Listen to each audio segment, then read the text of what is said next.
I'm looking at number 9 and number 10 from various equations too. All right, where do we start here?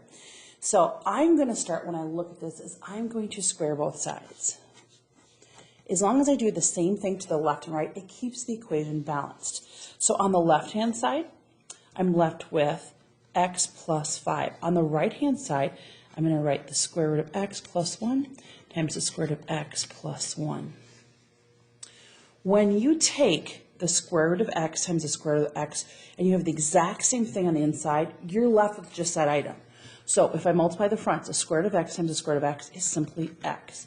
1 times 1 is 1. Now on the inside, I have one group of the square root of x, and then on the outside, I have another group.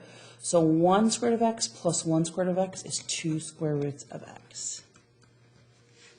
Okay, now I want to figure out a way, what can I do different here? Let's start by getting this by itself. So I'm going to subtract x to the left and subtract 1.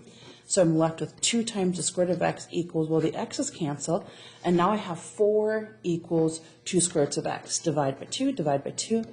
And how do I isolate the x? Opposite of the square root is squaring. 4 equals x. That doesn't mean this is the answer. I've got to take my calculator and check it. So square root, and I'm going to plug in 4. 4 plus 5, there's nothing. So I have 3 on the left. Let's go over here. Square root of 4, moving back, plus 1. So the left side equals the right side. When I substitute an answer of 4, it is the correct answer. Let's look right now at number 10. Number 10 looks very similar. I'm going to square the left. I'm going to square the right. On the right-hand side, I'm left with quantity 3x plus 1. On the left-hand side, I'm going to write this quantity down twice. 3x plus 1. Multiplying the fronts is 9. Okay, so a negative times a negative is a positive, and the square root of x times the square root of x is simply x. Again, if you take the square root of something times the square root of that exact same thing, you're left with just that item. Okay, I have negative 3 square roots of x, and then again, negative 3 square roots of x. Negative 3 and negative 3 is negative 6 when you combine. I'm going to do the same thing as last time. I want to isolate this. So I'm going to move 9 to the opposite side and move x to the opposite side using inverse operations. On the left-hand side, 3x minus 1x is 2x, and 1 minus 9 is negative 8. Did I do that right? I'm just checking here, making sure I did not make a mistake. So I multiplied to get 9. I like that, I like that, I like that. Let's make sure I just wrote down this problem right. All of that looks good so far. Okay, subtracting, I have 1 subtract 9. 1 subtract 9 is negative 8, I agree. And 2, I agree with all of that. Okay, I'm going to divide by negative 6. I'm going to divide by negative 6. This is a little bit uglier than I wanted, so this is where I'm questioning. I feel like I may have made a mistake here, but I'm going to figure this out. I believe I made a mistake. And I want to figure this out, and I'm just going to do it in front of you. I'm going to keep going right now. You know what? I don't think we would have gone into fractions like this.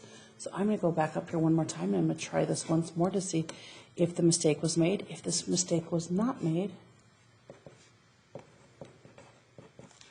Okay, so let me see if I get the exact same thing without looking at this. Squaring both sides, I get 3x plus 1. I'm writing this down twice. 3x plus 1. Okay, multiplying the fronts. 3 times 3 is 9. I have negative 3 square root of x and negative 3 square root of x. It's negative 6 square root of x. This is positive x. I move this over to get 2x. I move this over to negative 9.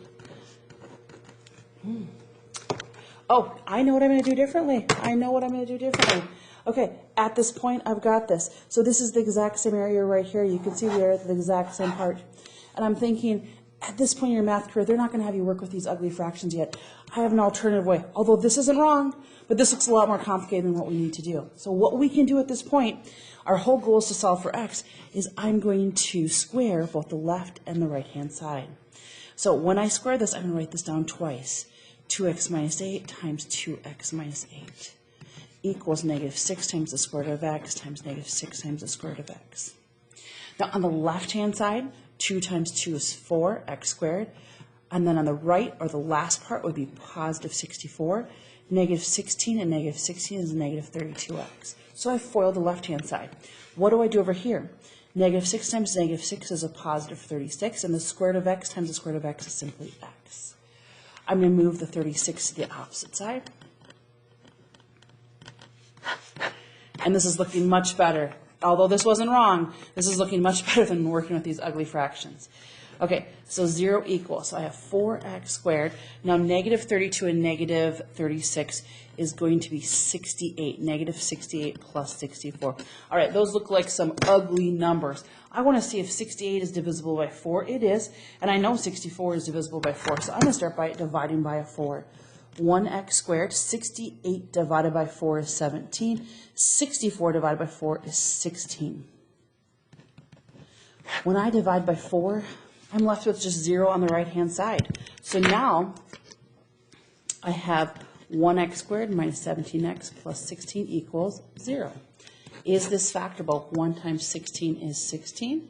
I'm looking for two numbers that are the same sign, both the same sign, and they are going to combine to give us a negative 17. That would be negative 17 and negative 16 and negative 1. Negative 16 times negative 1 is positive 16, and negative 16 and negative 1 combine to give you a negative 17. So x minus 16, x minus 1 equals 0. Set each of these quantities equal to 0 and solve. X equals 1, x equals 16. Okay, now we're going to go back and grab this graphing calculator, and we're going to look at this original problem. So before I squared anything, I'm going to start by plugging in 1. The square root of 3 times 1 plus 1. So the left-hand side equals 2. And now on the right-hand side, I have 3 subtract the square root. I'm plugging in 1. Okay, perfect. The left side equals the right side when I substitute in 1. That means 1 is a solution. This works. Now let's try 16.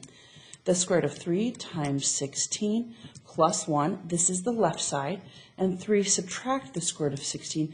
This is the right side. These two quantities are not the same. That means 16 is not a solution. It is an extraneous solution, so we don't consider it.